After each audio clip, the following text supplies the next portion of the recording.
conversation is Dr. Isaiah Nchagwa Chacha, who is a vet surgeon.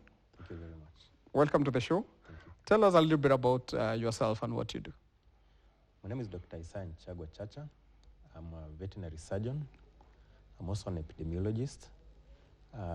I work a lot with livestock value chains. Livestock value chains are varied. There are so many. In this, I work with a program called Agricultural Sector Support Program, basically based in Nyamira. But this program is countrywide. It's in all the counties, and also practice veterinary medicine. I'm the director and CEO of Poseidon Veterinary Clinic. Okay. Thank you very much. Asante sana, Dr. So when we talk about innovations in the livestock value chain, I believe there are so many of them. Yes. And I think we need to go systematically so that we also don't get lost in the conversation. Yeah, that's true. So if we can start with the climate smart agriculture. Yes. What are some of these? When you talk about climate smart agriculture, in my own view at first I thought this is more close to the crop production. Okay. Now, first of all, let me explain what climate smart agriculture is. Climate smart agriculture, these are processes that try to transform the agricultural activities to attain three main objectives. One is to improve agricultural productivity, so that the produce that we intend to get from these animals is increased. And two is to adapt to the environment and help sustain the environment. And number three, and most important, is to reduce what we call greenhouse emissions or gases. Okay. So all these activities we're going to talk about, they're all climate smart, which means that they meet the three objectives. So these technologies basically are the ones we are trying to leave the olden way of farming and coming to the new way of modern way of farming by coming up with these technologies. Okay. So there are so many. You can mention. I think we'll mention them along the way. Okay. Yeah. Then maybe the other thing I should mention so that viewers understand, greenhouse gases. Greenhouse gases, these are described as gases that absorb and emit radio emissions, which means they can, when the sun radiation come from the sun, they hit the ground, and then the radiations bounce back. They're not supposed to bounce back actually. So these gases that are at the atmosphere are the ones that attract the radiation to bounce back. So these gases absorb this heat and then emit them again through what we call thermal radiation. So when they emit them, they create some warmth that will otherwise be unnecessary. Already these gases are there, and these gases we are talking about majorly carbon dioxide, nitrous oxide, and methane. So these gases are already there. The ones we have are enough to control the temperature, the atmospheric temperature. So if we increase them above what we have to a level that's so high, then the temperatures will increase a lot and lead to global warming, or again, we call it greenhouse effects. So these are some of the things that we're trying to look for technologies and innovations within the livestock subsector that will avoid increase of this thermal radiation. So all these technologies will, one, reduce methane as a gas.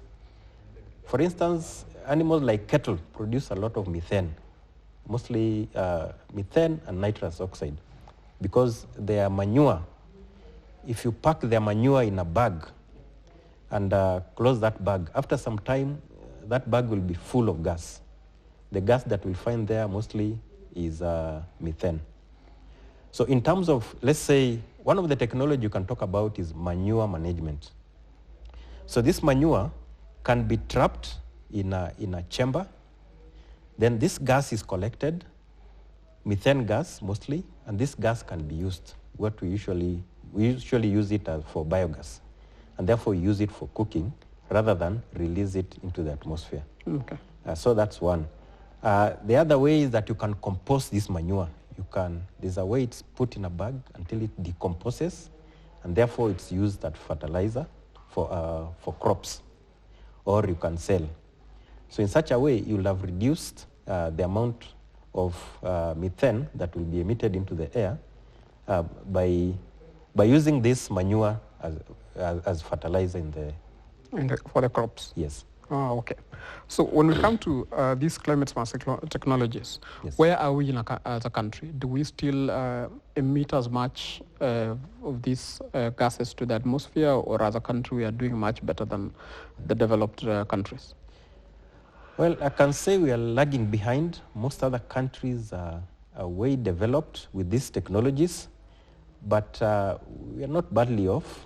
I can say people are picking up, like in a village, maybe in almost every county, I'm sure you'll find a biogas system. Mm-hmm. Already that's a plus. So I know it's still something that's yet to come up. The other things like what we call hydroponics. These are animal feeds mm-hmm. that are grown in a controlled environment, in a very small space, and they are contamination-free, and they are very palatable to the animal. The animal likes them. They are very sweet. So they have so many other advantages, other than if, for instance, you didn't have land to grow pasture, the conventional pasture, then you can grow such feed like hydroponics in a room, in a very small room, and produces a lot, which again has so many benefits. So as a country, I'll say we are still work in progress, but there's a lot of work going on at the moment as we speak. Like the program, there's a national program called Agricultural Sector Support Development Program, which is in every county. Mm-hmm. So that program is encouraging innovations, basically from the farmers themselves. They come up with the innovations, they submit proposals, and then they are funded to to implement those innovations. So that's a very big plus in terms of development, which maybe in the next 5 years, I'm sure will have moved a step higher. I may not have the figures, but I can say we are moving on towards the right direction. Okay. Yeah. Let's remain about a little bit about on the feeding technologies. Yes. You've talked about hydroponics. Yes. When it comes to hydroponics, what do you use to grow this hydroponics? Okay. So hydroponics is growing plants in an area where there is no soil, without soil. Mm-hmm. As you know, plants will require water, warmth, and oxygen to grow. So soil is not a must, but we are so much used into soil. So what is used, what you call nutrient-rich solutions. They're solutions that are rich in all the nutrients that our plants need to grow, that are put in water, and voila, you see the plants growing. They're very green. They grow even within a week. Mm-hmm. You can harvest. So it's a technology that it takes very little space, and then it's easy. Use very little water, minimal labor, and therefore all these factors combined, you'll find that producing a liter of milk using the convection of feeds and say hydroponics mm-hmm. can reduce by half. So there are several organizations that deal with these technologies. Maybe they have these solutions. So maybe with the program I've talked about, in each of the viewers' counties, you can go to the agricultural offices, and they'll direct you on how to get these solutions and how to implement these technologies. Okay. Yeah. Do they have any side effects when it comes to conversion by the animal into energy and the rest? How is it? Okay. So well, the only disadvantage that it's mostly green and lush. So I'm sure for a big cow to feed on it and get satisfied, will need a lot of it. So it's always good to supplement. So conversion ratio may be a bit lower, but again, in adverse situations, it's something to go for. Oh, okay. Yeah. What about when it comes now to production, maybe of production of meat or production of milk? How is it? In terms of the technologies, for instance, let me talk about technologies within the meat production. We have what we call livestock production systems. So these are systems, or these are processes that a farmer may use to produce a product, maybe a livestock product. For instance, in very large scale, we have what we call ranches. So in ranches, it requires big pieces of land. The management system must be proper, and mostly we will use electronic management systems. So in such a case, there are things like what you call podometers. These are a gadget that's applied on the leg of a cow. It can be able to, somebody can be able to assess the distance an animal has moved maybe in a day. So that tells a lot. For instance, a cow that's on heat will move quite a lot because it's restless. And therefore, somebody sitting somewhere behind a computer can be able to pinpoint this cow and go and find out what the issue with this cow. Because again, there are so many, you may not appoint so many people to look at them. The others like heat sensors. So it's a gadget applied on the cow. Then somebody somewhere can say that the temperature of this animal is either above or low, and it's not normal. So somebody can quickly go and check on this animal. The other things like livestock identification and traceability systems. Before you move to the livestock traceability system, was there a difference between the pedometer and the one they put on the neck? Actually, I see it mostly in dairy cows, the one on the neck. Actually, they are the same. They monitor motion, but there's another one that's put on the neck that mostly releases some medicine. Okay. There's some medicine that's released, and it's absorbed by the skin, usually to control pests and parasites on the animal. Things like ticks, flies, and mites. Okay. Yeah. That's interesting. Yeah. I didn't know. I always thought they just used to do exactly what you had mentioned earlier. Take the temperature, check the heartbeat of the cow, tell when the cow is on heat. But I didn't know there's one that you can actually use to also release some medicine for some medicine control of yeah. parasites. Okay. And again, in wildlife, there's another one you see in wildlife. That one is for traceability. Okay. Yeah, it can be able to show where the animal was. Or the one I see they put on lions and elephants. Yes. Ah, okay. Yeah. Even in sharks in water, can be able to monitor the distance it moves, what's doing there. Yeah. Okay. You had moved to another topic on traceability. Maybe you can go on. Livestock identification and traceability system, or others call it LITS, LITS, is a way of trying to register all the animals we have and put them in a single database as a country. It's something that was started by Kenya Veterinary Association some times back, although there are other organizations that are doing it, but Kenya Veterinary Association want to make it, want to come up with a single database that will be used by the whole country. Okay. Usually it's a chip that's applied on the animal, basically to monitor, for identification and also traceability. Although traceability is a bit tricky at the moment, but majorly for now it's identification. There are several ways in which one way that is applied is through an electronic ear tag. So an ear tag is just placed on the ear, but it has a chip. Okay. So that chip can be read by what you call a microchip reader. So if you have so many animals and you want to identify which one is for which specific task or which is going to be treated, you just go with the reader, it reads the number. Then that number is entered into a database. So you can key in that number and it will show you the details of the owner of the animal, where that animal is, how many other animals does the owner have, ID number, all that information.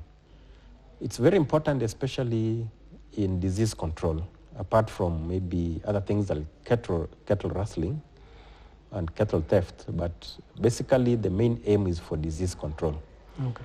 If there's an outbreak, for instance, in an area like Garissa, and later on that animal is found maybe in Dagoretti slaughterhouse, maybe an outbreak like foot and mouth disease, or maybe anthrax, then at the same time that animal within a short time is found at Dagoretti slaughterhouse, it means that most likely those other animals could be are at a danger of getting that disease. Okay.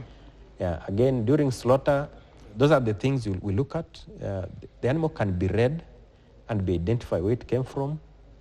And sometimes even, for instance, in ranching production system, they usually, when an animal is treated, they enter the medicine is given. There's date of birth there, and then the kind of feeding that is used.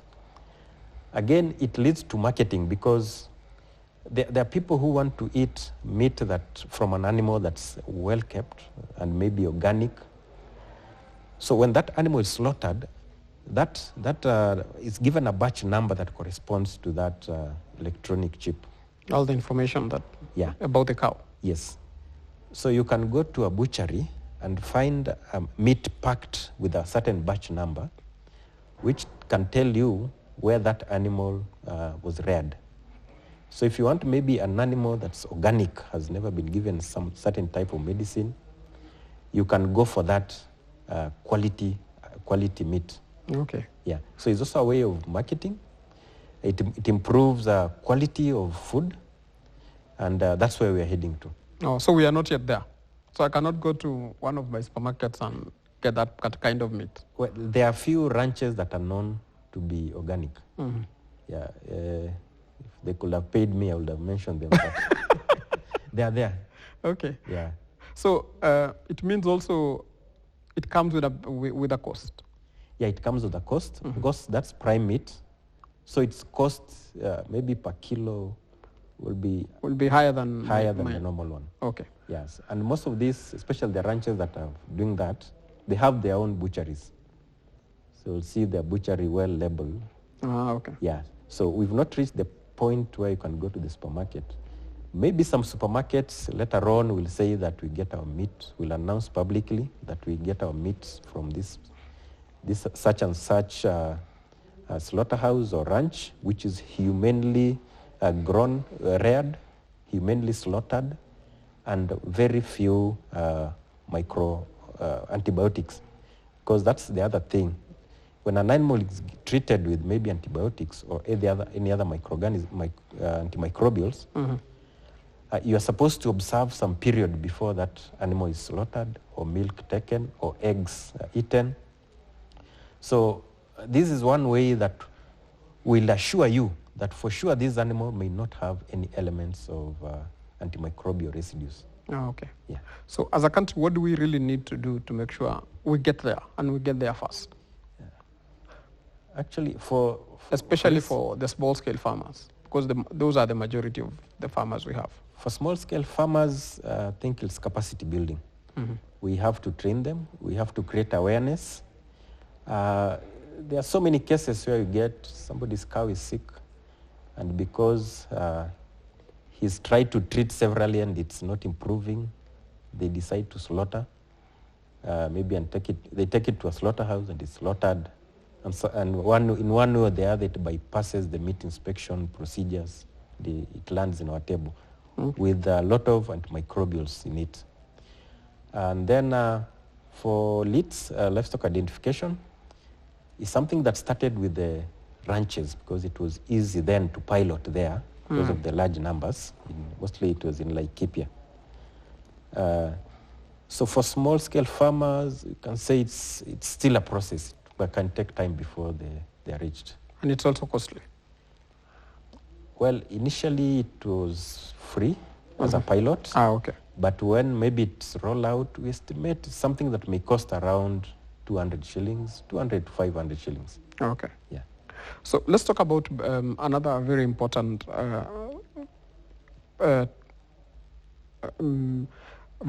section when it comes to animal production, and that is reproduction. or breeding. Breeding. Maybe you can just, because I'm told we have 1 minute, then we go for a break.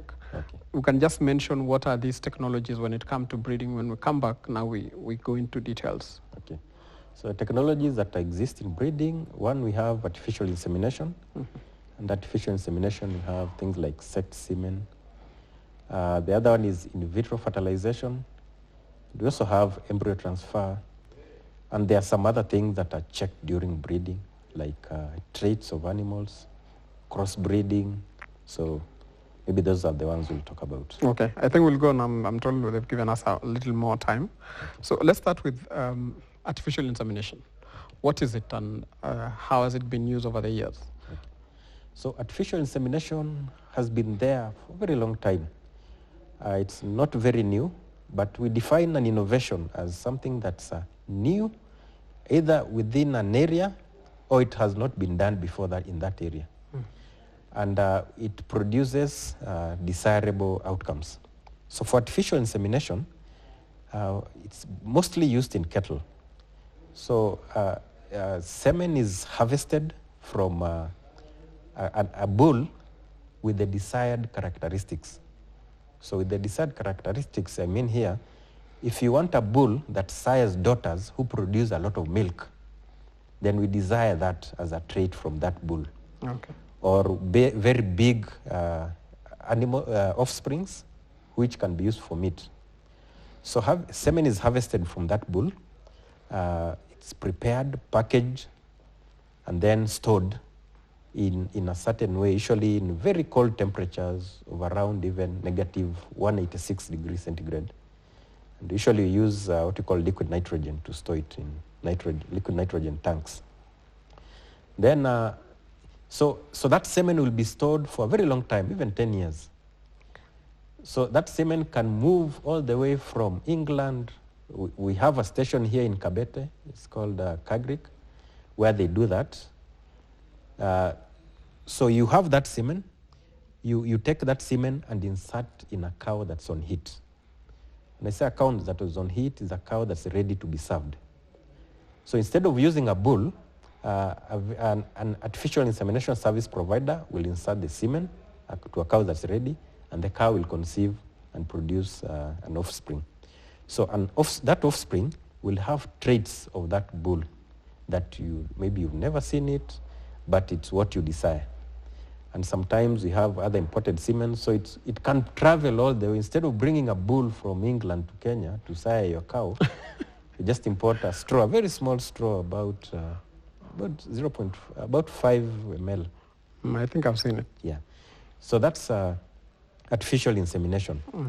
Under artificial insemination, there are several types of semens also. There's one we call sexed semen. Sexed semen means, especially in dairy sector, this has a probability of producing up between 85 to 95% chance of a female cow. So it's sexed, it's favored to produce a dam or a female calf. Heifer. Yeah, heifer. So for a dairy person, that's a very desirable characteristic because you want female cows, which sometimes I think it's very unfair to us men, the male generation. So that's sexed semen. And then there are those other semens. Before you move to the other semens, yes. When it comes to the cost between just the normal AI semen, yes, and this sexed semen, the pricing? Pricing will range. So the normal one, like the one we have in Kenya, will be, not so sure at the moment, but between 300 to 500 shillings. But the others can range all the way from, let's say, 1,000 to up to 10,000. Okay. So for sexed semen, it will be around 2,500 to 7,000 or even 10,000. But remember, even in sexed semen, you have to choose a certain bull. Each bull has its own cost. Every year, there are usually assessments of the bulls world over. So for instance, a bull that was number 1 in last year to produce the best dairy heifers, its price can go up to maybe 15,000, 20,000. Okay. Yeah. And that's the reason I see there's a catalog. Yeah, there's a catalog. And the most important thing about that catalog is to correct the trait of your cow. For instance, if you have, as I said, if you have a cow that's producing very little milk and you want the offspring to produce more milk, so you look for a bull whose daughters produce a lot of milk. Okay. So you are correcting that.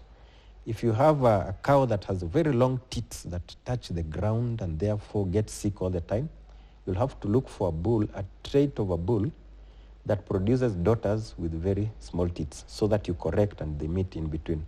Okay. And so on and so forth. So there are so many things there. There are indexes that you look at and you can assess against with your cow. The artificial inseminator will have to assist you so that when you are choosing a bull to breed with your cow, you know exactly what you want so that you get it right. Okay. Yeah. Daktari, I'm told we should take a short commercial break. So that's what we'll do for now, but when we come back, we'll continue with that conversation, especially in breeding. Okay. We'll go back to the catalog. I have one more question to ask about the catalog when we come back. For viewers back at home who are just joining us, today we are talking about the innovations within the livestock value chain. And with me today is Dr. Isaiah Chacha, who is a vet surgeon, and he's been very insightful. So please, we'll be back in a short while.